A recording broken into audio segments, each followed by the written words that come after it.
Hey aspirants, welcome back to professional making. स्वागत है आप सभी का। कैसे हैं आप सभी? तो गाइस, जैसा कि आप सभी जानते हो कि इस वीडियो में मैं आपके साथ द हिंदू के कुछ इंपॉर्टेंट डेली वर्कआउट्स का डिस्कशन करता हूं। तो उसी सिलसिले को हम कंटिन्यू रखेंगे और आज डे 107 है जिसमें एंटर कर चुके हैं। तो चलिए देखते हैं वीडियो में क्या है। लेकिन उससे पहले अगर आप चैनल पर नए हो तो चैनल को सब्सक्राइब कर लो, बेल आइकन को प्रेस कर दो, वीडियो अपने दोस्तों के साथ शेयर करना बिल्कुल भी मत भूलना, ठीक है? और डिस्क्रिप्शन में मेरा टेलीग्राम चैनल का लिंक दिया हुआ है, उसको ज्वाइन कर लो। जितनी भी पीडीएफ होती हैं और जितनी भी लिंक होती है वीडियो की, मैं सारी वहीं डालता हूँ, ठीक? चलिए स्टार्ट करते हैं वीडियो और देखते हैं वीडियो में क्या है। तो आज हम बात करें, हमारे पास जो पहला वर्ड होने वाला है वो है फ्रेल। फ्रेल एक एडजेक्टिव होता है, मतलब किसी चीज की विशेषता को बताता है। मतलब होता है इसका वीक और हेल्दी, मतलब किसी चीज को बता रहा है कि वो वीक है या हेल्दी है, ठीक है? सॉरी, हेल्दी नहीं, नॉट हेल्दी, ठीक है? वीक है और हेल्दी नहीं है, ठीक है? एक शब्द में कहो हिंदी में अगर, तो कमजोर कहना आप उसे कह सकते हो। सिनोनिम की बात करो तो इनफर्म, वीक और फ्रेजाइल हो जाएगा। ये दो तीनों इसके सिनोनिम हो जाएंगे। एंटोनिम की बात करें तो स्ट्रांग है, रोबस्ट है और फिट है, ठीक? सेंटेंस में यूज देखें इसका, it can cause infection specially among elderly और फ्रेल पीपल। तो जो इन्फेक्शन है वो उन लोगों को ज्यादा होने के चांसेस हैं जो बूढ़े हैं या तो जो फ्रेल मतलब फ्रेजाइल है, मतलब कमजोर है, ठीक है? चलिए नेक्स्ट बात करें। अगला है रेकन। रेकन एक वर्ब होती है, इसका मतलब होता है टू कैलकुलेट समथिंग अप्रोक्सीमेटली, मतलब किसी चीज को अंदाजा लगा के बताना, ठीक है? तो वो रेकन कहलाती है। एक शब्द में कहो तो हिसाब लगाना बोल सकते हो आप इसे। सिनोनिम की बात करें, कैलकुलेट करना, कंप्यूट करना, इवेलुएट करना या गेस करना बोल सकते हो। एंटोनिम की बात करो तो अबेंडन करना और कैंसिल करना, मतलब उसको मना कर देना, ठीक? सेंटेंस में यूज देखें इसका, तो I reckon the journey will take about half an hour. तो मैं ये हिसाब लगा सकता हूँ कि जो जर्नी है हमारी वो कम से कम आधा एक घंटा तो लेगी, नहीं लेगी ही लेगी, ठीक है? चल नेक्स्ट बात करें। अगला है रेस्पाइट। नाउन होता है एक, इसका मतलब होता है a short period of rest from something that is difficult और अनप्लीजेंट, मतलब एक बहुत ही छोटा समय का नैप लेना, रेस्ट लेना किसी अनप्लीजेंट और डिफिकल्ट चीज, कोई टास्क आप कर रहे हो तो उससे आप एक नैप लेकर अपने आप को रिफ्रेश करना, फिर उसके बाद उस काम में लग जाना, तो वो रेस्पाइट कहना कहलाता है, ठीक है? एक शब्द में कहें तो राहत आप इसे कह सकते हो। सिनोनिम की बात करें तो रेस्ट, ब्रेक और पॉज हो जाएगा। एंटोनिम की बात करें तो एडवांसमेंट, कंटिन्यूएंस और रिजम्पशन हो जाएगा। सेंटेंस में इसका यूज देखें, after a long hard winter we launched for respite from the cold and wet. तो काफी सारे हार्ड, जो काफी सारा मतलब लंबा और जो जो हार्ड विंटर था इस बार का, उसके बाद हम लोगों ने क्या किया है, लॉन्च किया है, एक राहत वाली की सांस ली है किसी चीज से, कोल्ड और वेट से, ठीक है?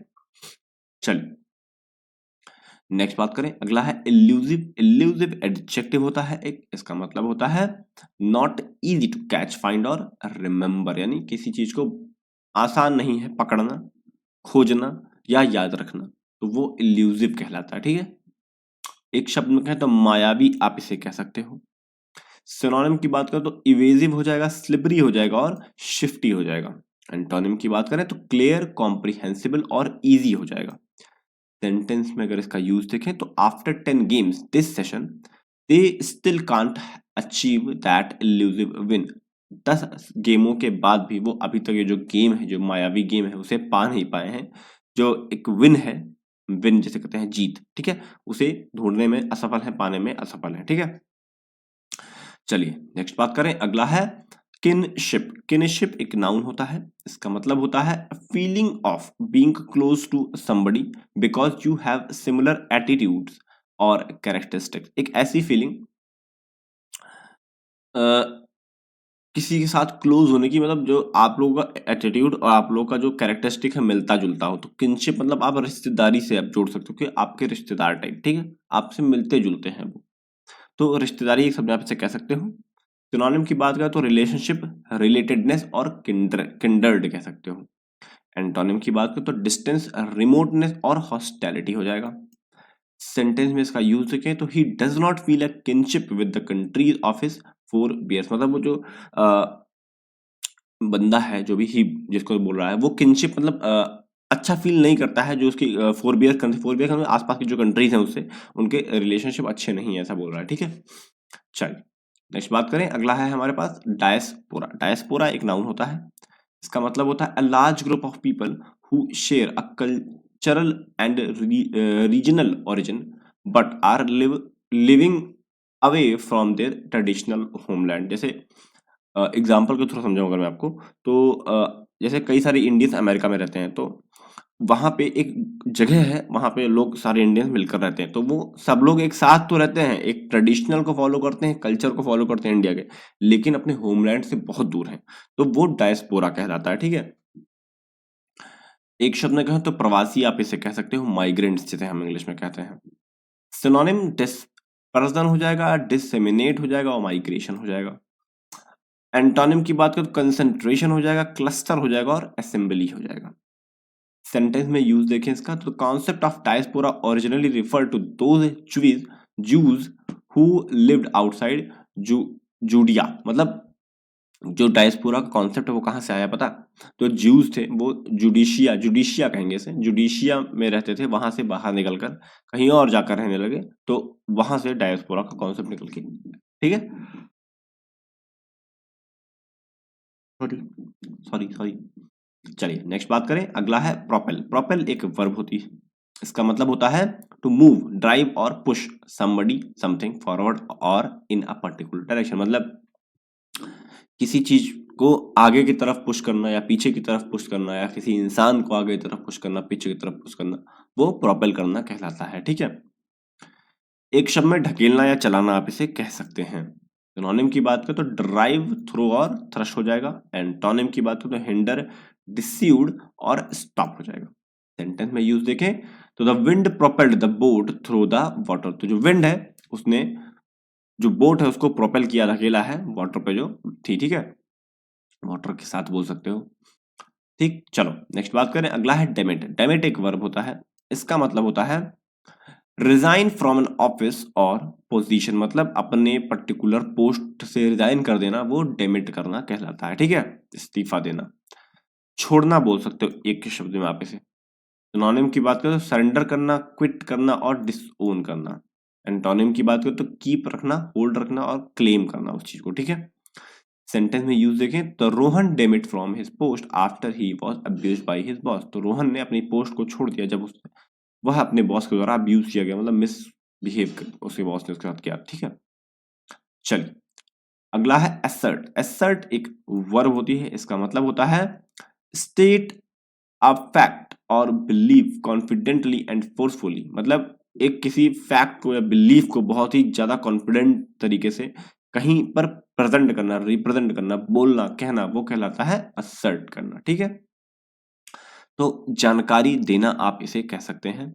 सिनोनिम की बात करें तो डिक्लेयर, मेंटेन और कंटेंट हो जाएगा। एंटोनिम की बात करें तो डिस्क्लेम, निगेट और डिनाई हो जाएगा। सेंटेंस में अगर यूज देखें तो it is time to assert himself because the exam is on our head. मतलब अब समय आ चुका है कि हम अपने आप को जानकारी देना शुरू करें कि भैया एग्जाम अब सर पे आ चुके हैं, अब पढ़ने की जरूरत है। ठीक है, चलिए नेक्स्ट बात करें, अगला है हमारे पास बीट्रे। बीट्रे एक वर्ब होता है, इसका मतलब होता है to hurt somebody who trust you. मतलब किसी को चोट पहुंचाना जिसने आप पर भरोसा दिखाया हो। ठीक है, तो वो कहलाता है बीट्रे करना, मतलब धोखा देना, आप इसे एक शब्द में कह सकते हैं। सिनोनिम की बात करें तो अनफेथफुल, डिसलॉयल और चीट हो जाएगा। एंटोनिम की बात करें तो लॉयल है, फेथफुल है और ऑनेस्ट है। सेंटेंस में यूज देखें तो if you take the money you will betray the trust. अगर आपने पैसे ले लिए तो आप उसके ट्रस्ट को तोड़ दोगे। ठीक है, ऐसा बोला है, धोखा देना आप एक शब्द में कह सकते हो।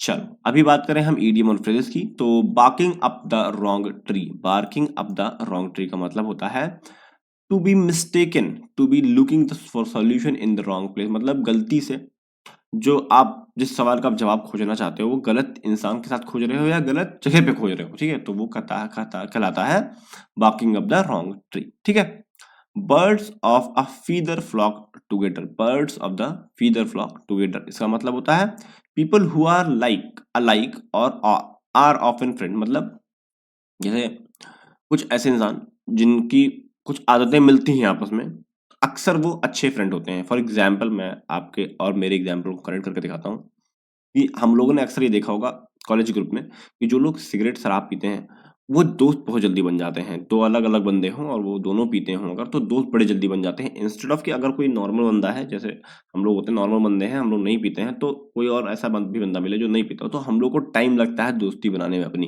भरोसेमंद वाली। लेकिन उन दोनों के दोस्त बड़े जल्दी बन जाते हैं। मेरे साथ हो चुका है, मेरा एक दोस्त था, तो उसका एक दोस्त, मेरा दोस्त, 2 अलग-अलग दोस्त थे। वो दोनों ज़्यादा दोस्त अच्छे दोस्त बन गए, मैं अलग हो गया। तो ऐसा मतलब होता है जनरली, सबके साथ हुआ होगा। चलिए, नेक्स्ट है फ्रेजल वर्ब। फ्रेजल वर्ब में पहला जो फ्रेजल वर्ब वो है ड्रैग ऑन। ड्रैग ऑन का मतलब होता है to last longer than expected, मतलब कोई चीज जितना आपने एक्सपेक्ट किया था कि इतनी देर तक चलेगी उससे ज्यादा वो चल गई, ठीक है, तो वो कहलाता है drag on. The suspect's trial, जो सस्पेक्ट का ट्रायल था, dragged on longer than we had expected, तो वो बहुत लंबे समय तक चला, जितना हमने सोचा था उससे भी ज्यादा लंबे समय तक चला, ठीक है। ड्रॉ अप, ड्रॉ अप का मतलब होता है टू राइट कॉन्ट्रैक्ट एग्रीमेंट और डॉक्यूमेंट, मतलब किसी चीज पर आप कुछ लिखना, अपना साइन करना, ठीक है, कॉन्ट्रैक्ट लिखना, एग्रीमेंट लिखना, किसी डॉक्यूमेंट लिखना, तो वो कहलाता है ड्रॉप करना। They drop a contract and had me sign it, तो उन्होंने एक कॉन्ट्रैक्ट बनाया और मुझसे कहा कि भैया आप इसे साइन कर दो, ठीक है। चलिए, तो अभी हमारे वोकैब्स, इडियम फ्रेजल और फ्रेजल वर्ब ओवर हो चुके हैं। अब बात करते हैं क्वेश्चन ऑफ द डे की। आज के हमारे जो क्वेश्चन हैं वो है रेकन और एल्यूसिव। आपको एक एक करके दोनों के एक सिनोनिम, एक एंटोनिम कोशिश करना है, कमेंट बॉक्स में कमेंट करेंगे, साथ ही एक सेंटेंस फ्रेम करेंगे। अगर कर सकते हैं आप तो मैं इसका रिप्लाई जरूर करूंगा, ठीक है। चलिए, फिलहाल वीडियो में इतना था। वीडियो अच्छा लगा हो तो लाइक कर देना, चैनल को सब्सक्राइब कर लेना, बेल आइकन को प्रेस कर देना, वीडियो अपने दोस्तों के साथ शेयर करना बिल्कुल भी मत भूलना। ये मेरा टेलीग्राम चैनल है, इसको ज्वाइन करना भी ना भूलना, ठीक है। चलिए, मिलते हैं नेक्स्ट वीडियो में, तब तक के लिए thank you and God bless you all.